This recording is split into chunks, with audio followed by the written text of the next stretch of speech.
Ito bossing, meron tayong Mitsubishi Mirage from Novaliches. Ayan, change ATF, change filter, linis valve body at linis throttle body. Ayan mga idol.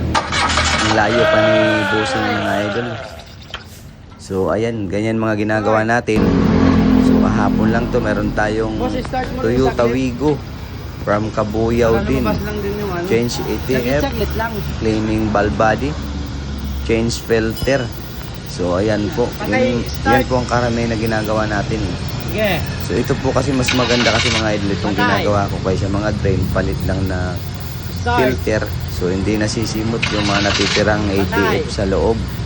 So ayan, kaya pag nagsaling kayo ng ATF ng bago, kahit original pa yan, magiging luma agad yan. Meron tayong ayan, so marami yan mga idol. Meron tayong Honda Dimension, change shock mount, change ATF, change oil. Ayan mga idol. Ayan, nabasag yung bearing, palit tayo ng shock mount. So ayan po kasi yung pinagmumula ng ingay. So ayan, tapos na yan mga idol. Meron din tayong Toyota Vios from San Jose Del Monte, Bulacan. Ayan, kanina pa si Pusing, alas 4 pala yan. Kaso naunahan nung isang Mitsubishi. Hindi agad nagsalita si Pusing pero okay lang sa kanya. Pero ito pagbukas natin sa kanya, grabe, oil slid ang kanyang transmission.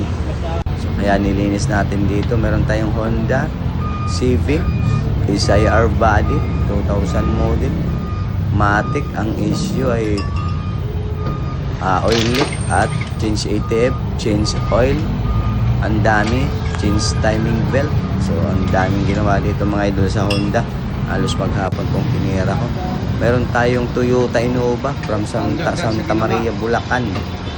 So ayan, naghintay man maghapon sa Pusing, nagawa pa rin natin. So ayan, kasi yung napapanood niya sa atin, yun ang ginagawa natin. Kaya matyagang naghintay si Pusing. Yan, meron tayong ginagawa. Honda Civic 99 model. Palit timing belt. Yun, no? Oh, hindi ko nakita. Kasi, di ba sa ilalim lang inaano, mekaniko lang yung lumulot doon. Sa bakas? Oo. Sa kasa? Hindi, sa mga ano lang naman. Tropa lang.